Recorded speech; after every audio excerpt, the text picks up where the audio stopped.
वृंदावन धाम में वही प्रवेश करता है जिस पे हमारी श्री जीव की कृपा होती है। जब जीव के अनंत जन्मों के कर्म का उदय होता है तब उसे किसी महापुरुष के दर्शन होते हैं, और महापुरुष की चरण रज का जब अभिषेक होता है तब श्री जीव अपनी कृपा करके श्री वृंदावन धाम में बुलाती हैं। दोस्तों, वृंदावन की इस यात्रा में मैं लगातार त्यागी, तपस्वी, महान संतों के दर्शन करा रहा हूँ।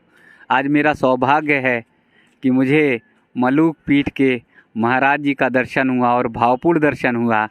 और शाम का समय है, ठंड की शुरुआत अब हो चुकी है, लेकिन महाराज जी तो अपने त्याग से, तपस्या से और केवल एक अचला जो है धारण किए हुए, एक लोई जो है धारण किए हुए बड़े आनंद में, भक्ति में चले जा रहे थे। संत त्याग और समर्पण में अपने शरीर को इतना कठोर कर लेते हैं कि आंधी, गर्मी, बारिश उन्हें कुछ भी अनुभूति नहीं होती और वो केवल भक्ति में लीन रहते हैं। भावपूर्ण दर्शन है और मेरा सौभाग्य है कि मलूक पीठ के महाराज जी हैं, जिनका दर्शन, जिनका भाव वो हम सबको आशीर्वाद प्रदान करेगा। महाराज जी राधे राधे। श्री राधे जी। महाराज जी, वृंदावन का भाव और भक्ति वो सारी दुनिया में है और बहुत सारे मैं देख रहा हूँ, बहुत सारे लोग बाहर से भागे दौड़े चले आते हैं और वृंदावन में ठाकुर जी के, राधा रानी के चरणों में लीन होना चाहते हैं। वंशी विभूषित करान्नवनीरदाभात पीताम्बरादरुणबिम्बफलाधरोष्टात् पूर्णेन्दुसुन्दरमुखादरविन्दनेत्रात् कृष्णात् परं किमपि तत्त्वमहं न जाने। अभी आपने श्रीधाम वृंदावन के बारे में पूछा, तो जिन महापुरुष श्री मधुसूदन सरस्वती जी का ये लिखा हुआ है जी, जो अद्वैत के परम निष्णात विद्वान थे, जिनके बारे में जाना जाता है कि साक्षात बृहस्पति की तरह थे, वो मधुसूदन शास्त्री जी एक बार किसी अपने मित्र के साथ बिहारी जी के दर्शन करने आ गए और एक बार बिहारी जी के दर्शन करने के बाद पुनः काशी में चले गए। जो दिन रात तत्व का ही चिंतन करते थे, आत्मा ही ब्रह्म है, अहम ब्रह्मास्मि, प्रज्ञानम आनंदम ब्रह्म, तत्वमसि इत्यादि वाक्यों पर दिन रात जो चिंतन करते थे, उनका मन ने लगने लगा।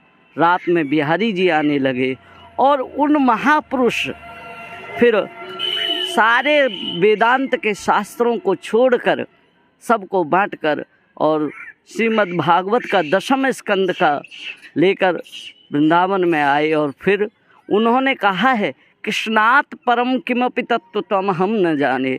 मैं भगवान श्री कृष्ण के अतिरिक्त कोई और तत्व नहीं जानता हूँ। आपने वृंदावन धाम में वही प्रवेश करता है जिस पे हमारी श्री जीव की कृपा होती है। जब जीव के अनंत जन्मों के कर्म का उदय होता है तब उसे किसी महापुरुष के दर्शन होते हैं, और महापुरुष की चरण रज का जब अभिषेक होता है तब श्री जीव अपनी कृपा करके श्री वृंदावन धाम में बुलाती हैं।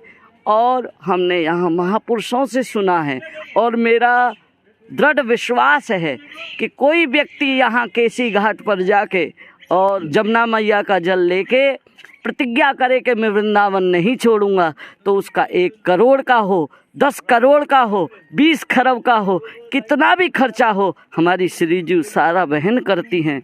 इस समय हमारे परम पूज्य आराध्य सतगुरुदेव मलुक पीठाधीश्वर जी महाराज जी और अनेक संत, राधा वल्लभी संप्रदाय में श्री हित प्रेमानंद जी महाराज जी के द्वारा, ऐसे महापुरुषों के द्वारा जो प्रचार प्रसार हो रहा है, मेरे सभी दर्शकों के हाथ जोड़कर प्रार्थना है कि वो श्री वृंदावन धाम में अवश्य आएं। और मैं राधा और श्री कृष्ण से प्रार्थना करता हूँ कि उनके अंतःकरण में ऐसी विरह की ज्वाला उत्पन्न करें कि वो रह ही नहीं पाए। एक बार जो हमारे बिहारी जी को, हमारी श्री जी को जो निहाल लेगा, फिर वो अपने मन को काबू में नहीं रख सकता है। सब जगह मोक्ष मिलता है, कहीं कुछ मिलता है, सप्तपुरियों का अलग अलग वर्णन है जी। परंतु यहाँ तो मुक्ति भी मुक्त होती है जब यहाँ की रज लगती है। एक दिन मुक्ति गई भगवान के पास, है ये भगवान मैं सबको मुक्त करती हूँ, मेरी मुक्ति कैसे होगी? तो भगवान के जब ब्रज उड़ चल लगे मुक्ति मुक्त हो जाए। जब ब्रज की चरणों की भक्तों की धूल रखती है तो जो भक्ति है वो भी मुक्ति भी मुक्त हो जाती है। जी जी जी। और महाराज जी, मेरा सौभाग्य है कि आपके दर्शन और भाव हो रहे हैं। बहुत सारे लोग, बहुत सारे हमारे दर्शक कहते हैं मलुक पीठाधीश्वर जी के दर्शन कराइए, और मुझे लग रहा है कि मेरी साधना में अभी थोड़ी कुछ कमी है, मेरे त्याग में अभी कमी है, वहाँ तक महाराज जी के साथ नहीं पहुँचा, महाराज जी के सानिध्य में नहीं पहुँचा। तो महाराज जी कैसे हैं, उनका हाल कैसा है? महाराज जी तो साक्षात प्रिया प्रीतम का अवतार हैं।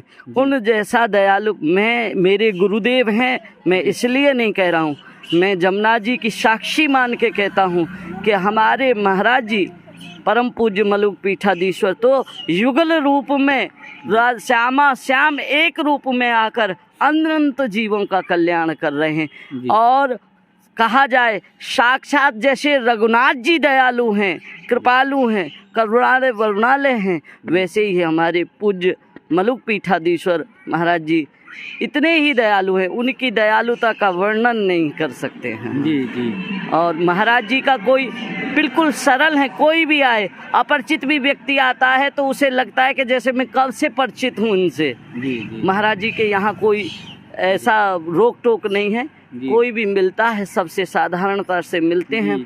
महाराज जी का आशीर्वाद प्राप्त होगा। हाँ, महाराज जी के द्वारा। दोस्तों, संतों के दर्शन से तो आशीर्वाद तो मिलता ही मिलता है, लेकिन महाराज जी के दर्शन से एक और भाव मिल गया। और महाराज जी का भाव अभी आपने सुना, कितने निश्चल भाव से और कितने प्रेम से।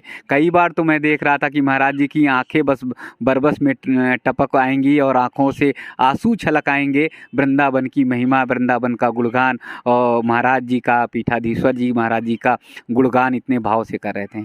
तो संत सच्चे होते हैं, सरल होते हैं, भाव से भरे होते हैं, और उनका एक बार दर्शन और उनका एक बार आशीर्वाद मिल जाए तो हम सबका जीवन धन्य हो जाएगा। सनातन धर्म, सनातन संस्कृति के लोगों से मेरा फिर निवेदन है, फिर आग्रह है कि ऐसे महाराज जी का दर्शन करिए, ऐसे महाराज जी के भाव को प्रचार और प्रसारित करिए, जिससे हमारा जो सनातन धर्म फिर पूरी दुनिया में जय घोष हो और पूरी दुनिया में गुणगान हो।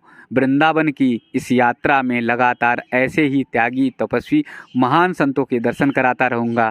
ठंड तो ज़रूर है, थोड़ा मुझे ठंड लगती भी ज़्यादा है, लेकिन महाराज जी का आशीर्वाद लेने के लिए यहाँ चरणों में वंदन करना,